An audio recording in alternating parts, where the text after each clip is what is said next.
Bismillahirrahmanirrahim. Assalamualaikum warahmatullahi wabarakatuh.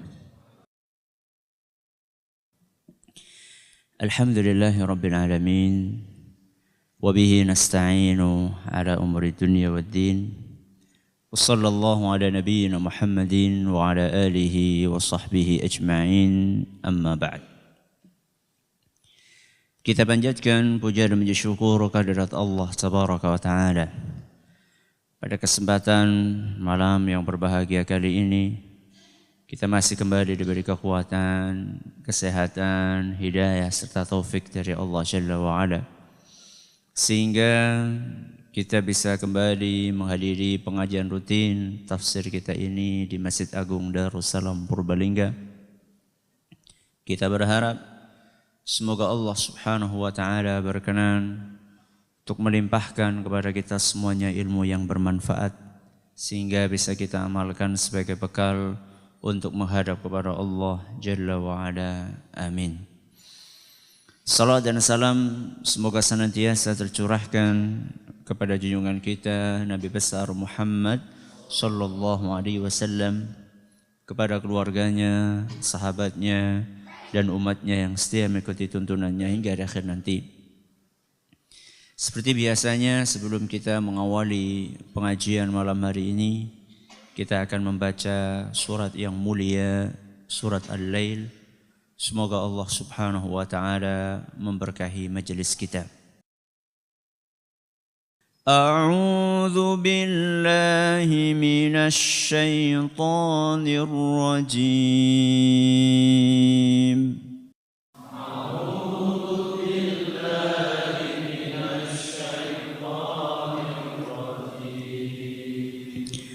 Bismillahirrahmanirrahim. Bismillahirrahmanirrahim. Wal-laili idza yaghsha.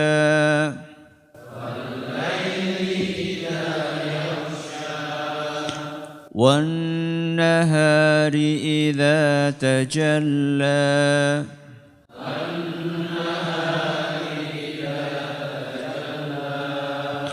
وما خلق الذكر والأنثى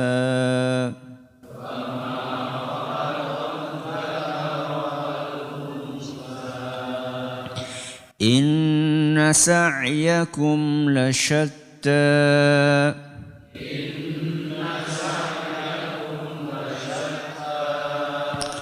فأما من أعطى واتقى وصدق بالحسنى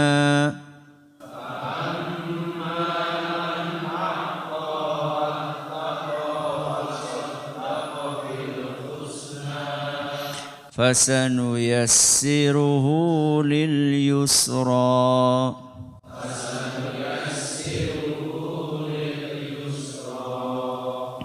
وأما من بخل واستغنى وكذب بالحسنى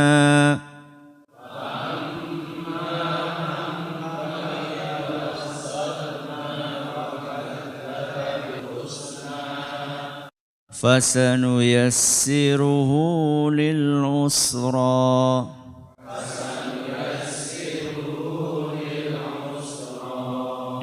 وما يغني عنه ماله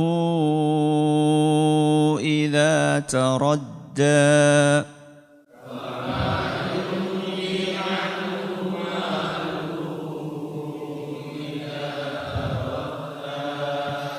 إن علينا للهدى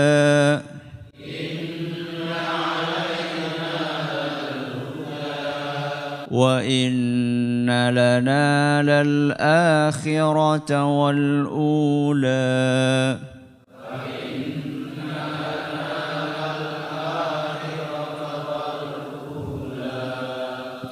فأنذرتكم نارا تلظى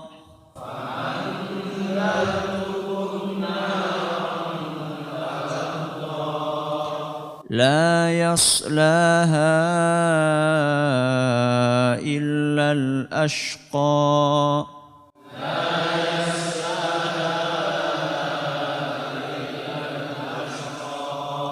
الذي كذب وتولى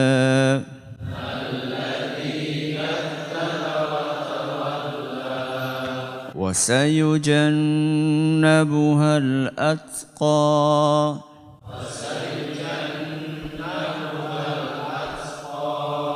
الذي يؤتي ماله يتزكى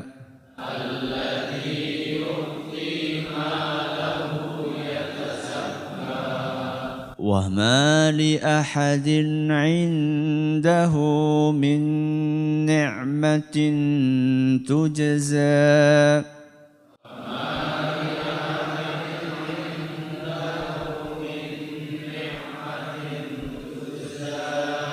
إلا ابتغاء وجه ربه الأعلى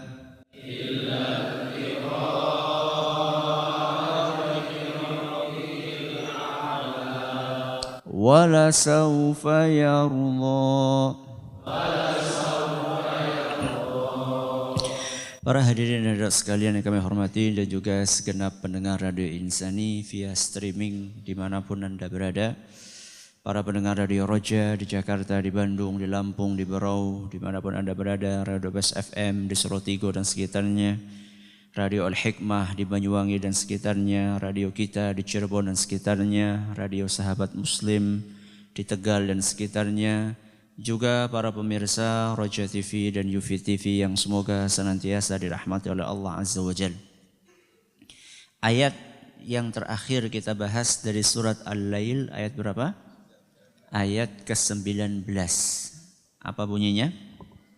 Wa ma li ahadin indahu min ni'matin tujza. Bahwa orang yang beriman ketika beramal, ketika berinfak, ketika berbagi bukan dalam rangka balas jasa kepada orang lain atau mencari jasa dari orang lain. Bila pada ayat ke-19 Allah Subhanahu wa taala memberi contoh niat yang salah ketika beramal. Niat yang keliru ketika beramal, yaitu beramal semata-mata untuk mencari balasan dari manusia atau membalas kebaikan mereka. Hanya untuk itu saja. Di ayat yang ke-19 Allah menyebutkan niat yang salah. Maka di ayat yang akan kita pelajari malam hari ini, yaitu ayat yang keberapa? Ke-20, Allah Subhanahu wa ta'ala menyebutkan niat yang benar yang seharusnya ada di setiap amalan kita. Apa bunyi ayat yang ke-20? Illa btigha'a wajhi rabbihil a'la. Orang yang beriman itu ketika beramal dia semata-mata mencari wajah Allah yang maha tinggi. Apa maksudnya? Para ulama kita menjelaskan, di antaranya sebagaimana disebutkan oleh Imam Al-Baghawi dalam tafsirnya, maksudnya adalah ikhlas, tulus, semata-mata mencari wajah Allah dan mengharap ridho darinya. Mencari wajah Allah maksudnya apa? Imam Ibnu Katsir dalam tafsirnya menerangkan maksudnya adalah dia berharap ketika ikhlas dalam beramal dia mendapatkan kehormatan bisa menatap wajah Allah nanti di surga. Mudah-mudahan kita termasuk golongan tersebut. Dan ini ikhlas dalam beramal adalah merupakan syarat mutlak dan tidak bisa ditawar-tawar bagi orang yang pengen amalannya diterima sama Allah.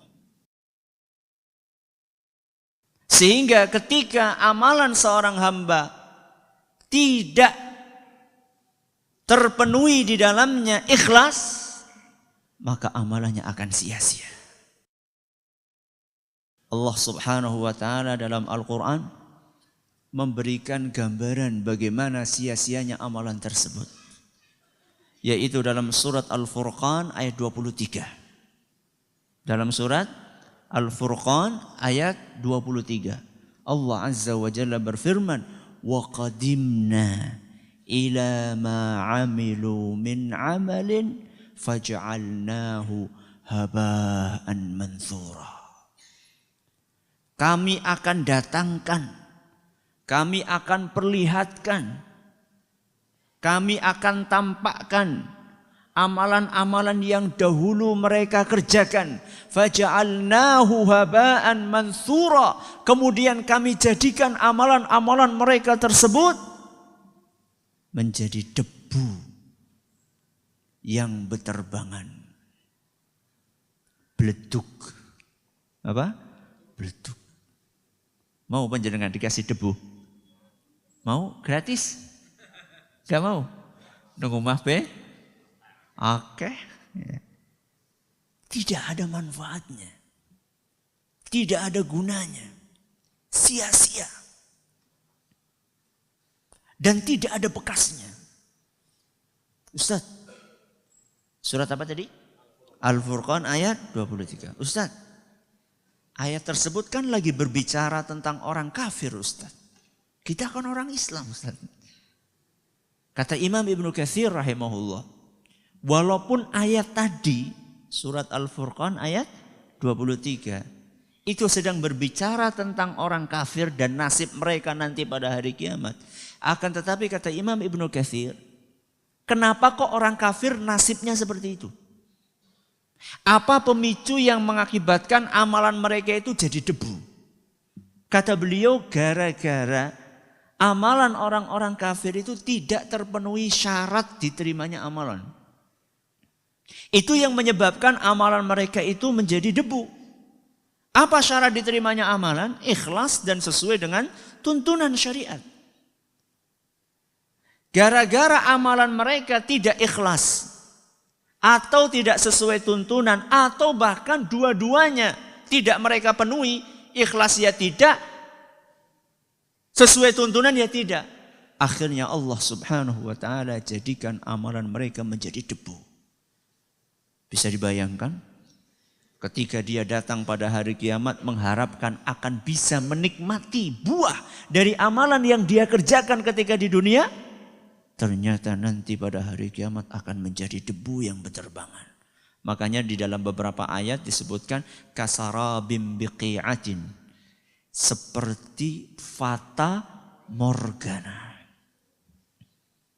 Kalau kita lagi panas banget di jalan, wah kayak nengkana kayak apa? Rabanyu, dioyok, dicari, dikejar, ternyata gak ada. Kira-kira seperti itulah. Mereka menghadap kepada Allah pada hari kiamat, dia pikir dia punya amalan yang banyak.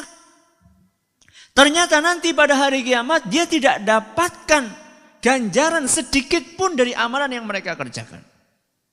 Walaupun amalan yang mereka lakukan itu kelihatannya besar. Sekalipun amalan yang mereka kerjakan kelihatannya apa? Besar. Rasulullah SAW ngasih contoh. Amalan yang besar tapi tidak memenuhi niat yang tulus. Bagaimana akibatnya?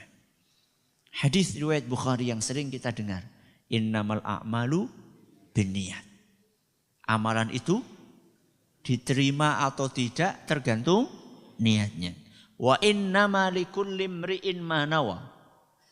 Seseorang itu akan mendapatkan ganjaran sesuai dengan niat dia.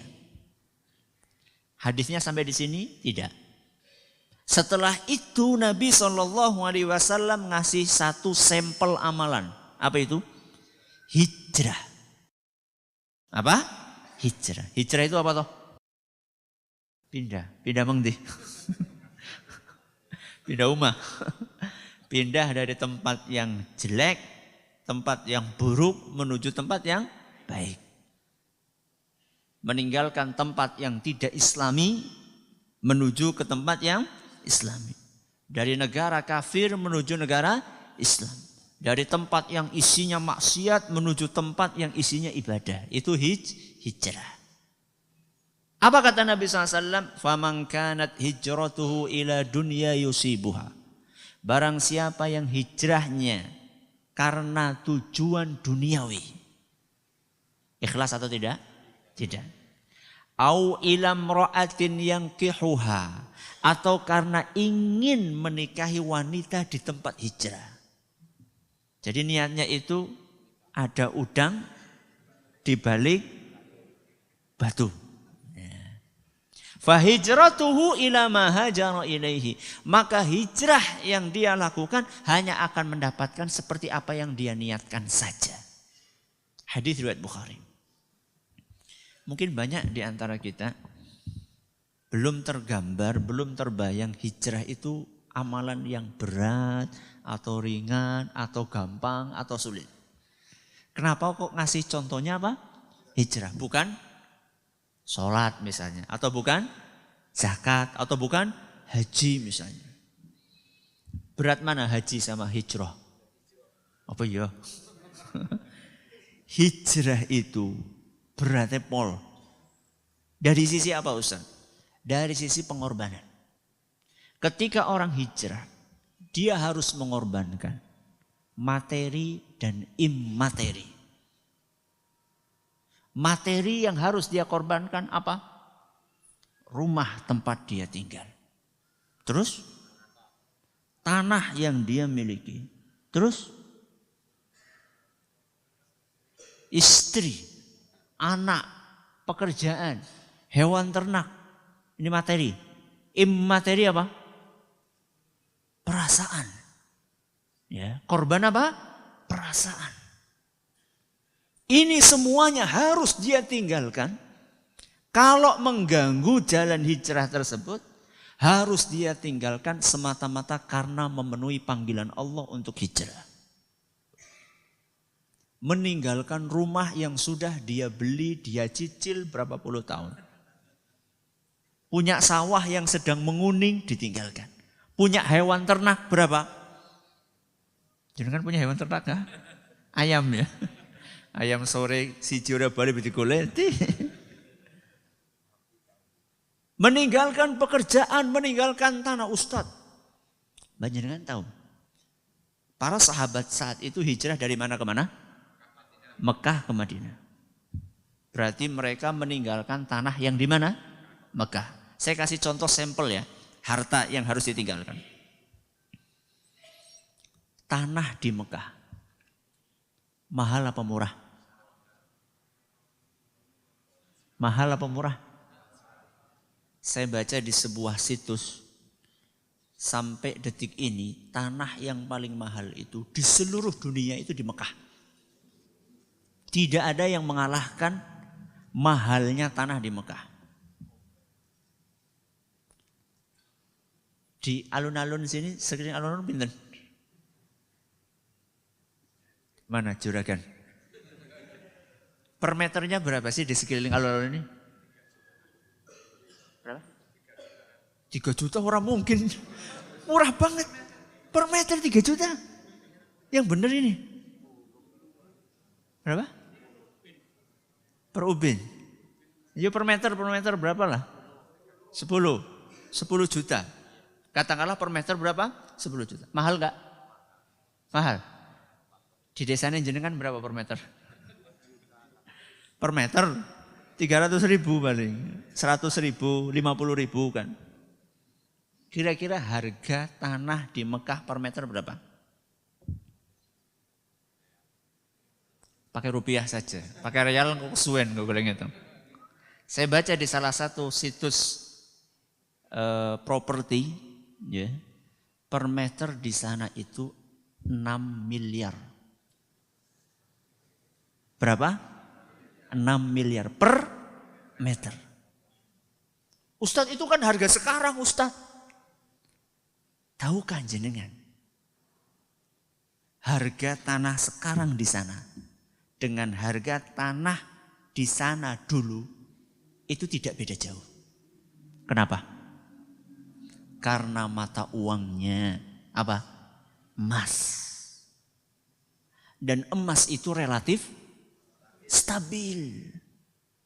Berbeda dengan pecahan, koin, logam, uang kertas, beda. Kalau emas itu relatif stabil. Jadi kira-kira harta saat itu di sana per meternya tanah harganya 6 M. Kira-kira sekaliber Abu Bakar As-Siddiq, Utsman bin Affan, Abdurrahman bin Auf, para juragan-juragan itu. Orang-orang kaya dari kalangan para sahabat Nabi SAW. Kira-kira mereka punya berapa meter? 1 meter? Orang mungkin. Sekaliber Abu Bakar As-Siddiq, sekaliber Abdurrahman bin Auf radhiyallahu anhum jami'an, sekaliber Utsman bin Affan radhiyallahu an. Kira-kira berapa meter yang mereka miliki? Semuanya mereka tinggalkan. Bahkan Abdurrahman bin Auf menuju ke Madinah hanya membawa baju yang dipakai di atas tubuhnya. Kira-kira itu amalan berat atau tidak? Itu baru mikir tanah loh. Mereka hartanya bukan hanya tanah.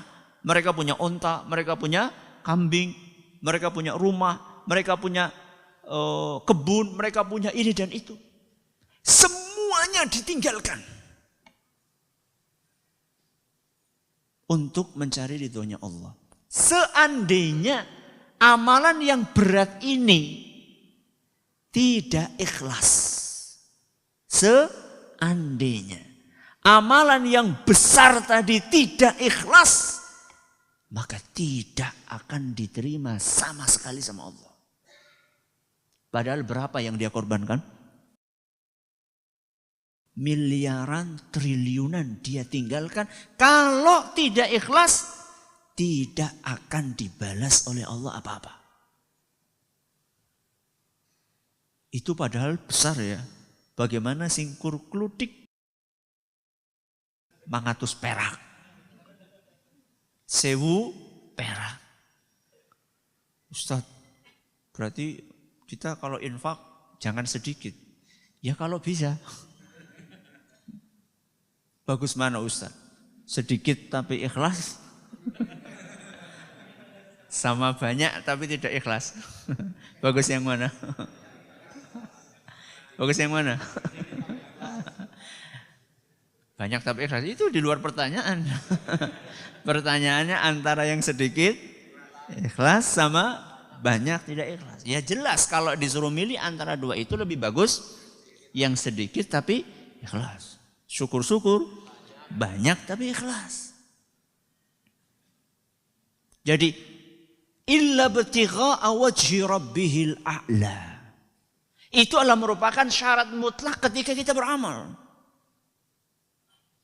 Hanya mencari ridha Allah, mengharapkan wajah Allah, ingin mendapatkan pahala dari Allah saja. Seandainya itu tidak terpenuhi, maka amalan tersebut tidak akan membuahkan apa-apa nanti pada hari kiamat.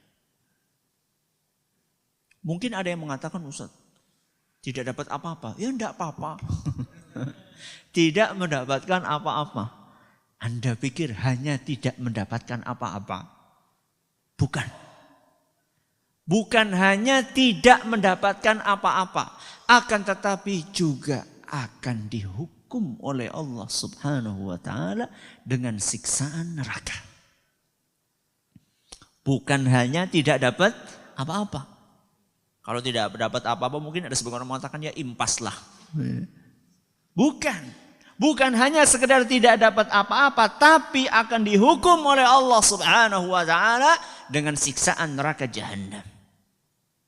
Anda bisa baca ancaman tersebut dalam Al-Quran surat Hud. Surat apa? Hud ayat 15 sampai 16. Ayat 15 sampai 16. Apa firman Allah dalam surat tersebut?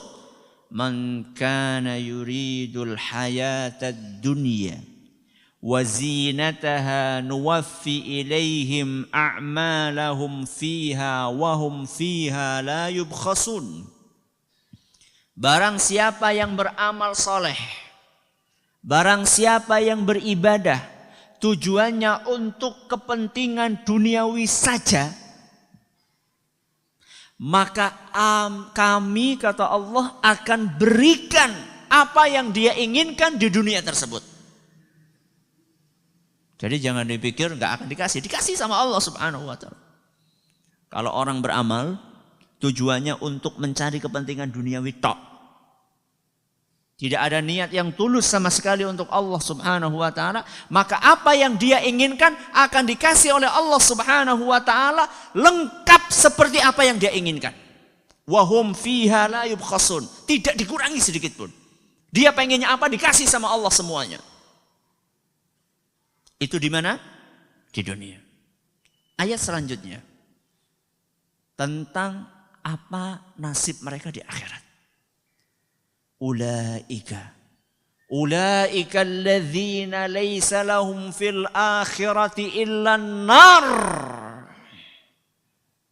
Mereka adalah orang-orang yang nanti pada hari kiamat tidak akan dapat apa-apa kecuali cuma neraka saja. Wa habita ma sana'u fiha. Dan amalan yang mereka kerjakan semuanya hancur, berantakan. Wa batilum ma kanu ya'malun. Dan sia-sia seluruh amalan yang mereka kerjakan. Bukan hanya tidak dapat apa-apa, tapi terancam dengan siksaan neraka. Dan hadis Nabi SAW di dalam hadis riwayat Muslim menggambarkan lebih mengerikan, bukan hanya terancam masuk neraka, tapi terancam masuk neraka pertama kali. Sebelum yang lain-lainnya. Makanya kita sering dengar hadis Nabi SAW dan sering diulang-ulang oleh para ustadz, para mubaligh, para da'i tentang orang yang pertama kali masuk neraka pada hari kiamat. Ada berapa? Ada 3. Yang pertama orang yang berjihad. Yang kedua orang yang mulang ngaji. Ustadz. Yang ketiga orang kaya yang dermawan. Itu yang pertama kali masuk neraka. Bukan orang yang minum minuman keras. Bukan orang yang berzina. Bukan orang yang korupsi. Dia sing korupsi, alhamdulillah. Itu yang pertama kali masuk neraka. Orang yang berjihad. Yang kedua apa? Orang yang guru ngaji. Ya. Yang ketiga, orang yang dermawan. Kenapa kok 3-3-nya? Itu kan amalan yang baik-baik. Kok kenapa mereka justru malah masuk neraka? Bukan hanya masuk neraka, malah pertama kali masuk neraka. Edisi perdana. Ya, yang pertama kali masuk neraka, subhanallah. Semuanya itu gara-gara niat. Makanya tadi saya katakan, amalan yang kelihatannya besar, kelihatannya hebat. Ketika tidak terpenuhi niat yang tulus dan ikhlas karena Allah, maka akan menjadi bumerang buat orang-orang tersebut. Saya akan bacakan sedikit dialog. Ya. Sedikit dialog yang terjadi antara 3 orang ini dengan Allah Subhanahu wa ta'ala. Jadi 3 orang ini ketika akan dimasukkan ke neraka ditanya dulu sama Allah Subhanahu wa ta'ala. Yang pertama orang yang berjihad. Ditanya sama Allah, apa yang kamu lakukan dulu ketika di dunia? Dia katakan, qataltu fika hatta stushhidtu. Wahai Rabbi, aku berperang. Aku berperang karenamu ya Allah. Tulus karenamu ya Allah. Hatta stushhidtu, sampai aku mati syahid. Dia ngakunya seperti itu. Tapi ngaku di hadapan siapa? Allah. Allah Maha tahu isi hatinya. Maka Allah Subhanahu wa ta'ala langsung menjawab, kadzabta, bohong. Walakinnaka qatalta li an yuqala jari'un faqad qila. Tapi engkau dahulu berperang itu cuma supaya dikatakan, oh, pemberani, hebat, gak takut mati. Ya. Dan itu semuanya sudah kamu dapatkan. Maka kemudian diseret masuk ke neraka. Orang yang kedua, apa tadi? Guru ngaji. Masih temen Ustaz ya. Ditanya sama Allah Subhanahu wa ta'ala, gimana, apa yang kamu kerjakan dulu ketika di dunia? Ta'allamtul ilma wa 'allamtuhu wa qara'tu fikal Qur'an. Wahai Rabbi, ketika di dunia dulu aku belajar ilmu agama. Aku belajar Al-Quran. Aku ajarkan ilmu agama dan Al-Quran tersebut. Aku baca Al-Quran semata-mata ingin mendapatkan ridhamu wahai Rabbi. Pengakuan dia. Maka kemudian Allah sama menjawab seperti apa yang dijawabkan kepada orang yang pertama. Kadzabta, bohong. Walakinnaka ta'allamtal ilma liyuqala alim. Engkau belajar ilmu agama supaya engkau dikatakan alim, ulama. Ustadz yang terkenal, mubaligh yang tersohor. Kamu belajar ilmu agama untuk dapatkan itu. Wa qara'tal Qur'ana liyuqala huwa qari'. Dan engkau membaca Al-Quran supaya dielu-elukan, supaya dipuji-puji. Oh, fulan qari, bacaannya bagus, merdu, terkenal di mana-mana. Dan semua sudah engkau dapatkan itu. Maka kemudian diseret masuk ke mana?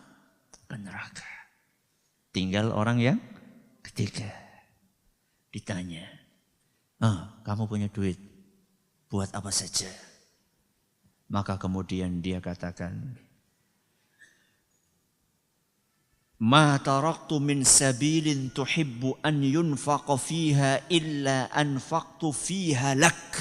Wahai Rabbi, harta yang engkau berikan kepadaku, tidak ada satu pintu pun, tidak ada satu pintu kebajikan pun, melainkan aku infak di dalamnya. Ada anak yatim datang, kasih. Ada pondok minta sumbangan, kasih. Ada janda, kasih. Ada pembangunan pondok, ada masjid, kasih. Semuanya dikasih. Setiap pintu saya masuki wahai Rabbi. Dan semata-mata aku lakukan itu karena mengharapkan ridhomu ya Allah. Pengakuan dia. Apa kata Allah? Bohong. Kamu bohong. Walakinnaka fa'alta liyuqala huwa jawadun faqad qila. Akan tetapi engkau lakukan itu semua supaya namamu harum, supaya dikenal sebagai orang yang dermawan, dan itu semua sudah kamu dapatkan. Maka kemudian dia dijebloskan ke neraka. Hadis riwayat Muslim. Ketika dengar hadis ini, yang pertama kali kita lakukan itu introspeksi diri. Bukan apa? Bukan nuduh orang lain. Nuduh orang lain maksudnya kepada ya. Ana wong infak ludik, masukkan. Oke, calon penghuni neraka nomor 1. Lihat diri kamu itu loh. Wong ada peringatan dari Rasul kok buat nilai siapa? Orang lain. Lihat diri sendiri. Ustaz, berarti angel ya masuk surga. Semuanya itu butuh perjuangan.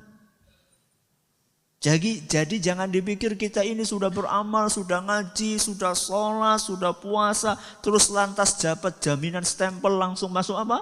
Surga. Butuh perjuangan. Makanya para ulama kita mengatakan, menjaga niat itu lebih berat daripada beramal. Menjaga niat itu lebih berat daripada beramal. Haji berat enggak? Berat. Keluar duit banyak, meninggalkan pekerjaan, meninggalkan anak, meninggalkan istri, berat. Lebih berat menjaga apa? Niat. Lebih sulit menjaga niat. Wah Ustaz memang sulit. Sulit. Tapi jangan putus asa. Makanya ada seorang ulama yang menyampaikan nasihat sebagaimana dinukil dalam kitab Wafayatul A'yan. Kata beliau, siru ilallahi urjan wa makasir. Ini sering disetel di radio Insani. Siru ilallahi urjan wa makasir. Berjalanlah kalian menuju kepada ridho Allah. Sekalipun dalam keadaan kaki kalian pincang. Atau sekalipun kaki kalian sedang patah. Teruslah berjalan. Berjuanglah terus. Titilah jalan Allah. Sekalipun kakimu itu sedang pincang atau patah sekalipun. Kenapa? Fa inna intidhara sihhati batala. Karena kalau nunggu sehat. Berjalannya nunggu apa? Sehat, itu sama saja nganggur. Sama saja apa? Nganggur. Ustaz, kata dokter suruh istirahat Ustaz. Ini bukan maksudnya. Ini bukan lagi bicara tentang apa namanya? Tentang patah tulang beneran, bukan. Ini ulama ini sedang memberikan apa? Sedang memberikan permisalan. Ya, perumpamaan. Bahwa ketika kita beramal itu di sana sini banyak kekurangan. Mungkin di sana niatnya belum 100% ikhlas. Mungkin di sana masih agak ria. Mungkin di sini masih pengen pujian orang. Jangan berhenti dengan alasan, lah saya masih ria. Ustaz saya sholatnya ria Ustaz. Besok nggak usah sholat aja. Waduh tambah parah itu namanya. Terus bagaimana Ustaz? Berjuang. Melawan godaan setan. Bahkan Allah Subhanahu wa taala sebagaimana dijelaskan oleh para ulama akan memberikan pahala double buat mereka yang beramal dan dia di dalam amalnya berjuang untuk memperbaiki niatnya. Karena dia dapat pahala amalan dan dapat pahala perjuangan dia di dalam mengusir setan. Illa btigha'a wajhi rabbihil a'la. Semata-mata karena mengharapkan wajah Allah dan ridha Allah Subhanahu wa taala. Mudah-mudahan kita bisa memenuhi syarat tersebut. Terima kasih atas perhatiannya. Mohon atas segala kurangnya. Kita tutup dengan membaca subhanakallahumma bihamdika asyhadu an la ilaha illa anta astaghfiruka wa atubu ilaik. Assalamualaikum warahmatullahi wabarakatuh. Jangan lupa untuk subscribe dan share bila kajian ini dirasa bermanfaat.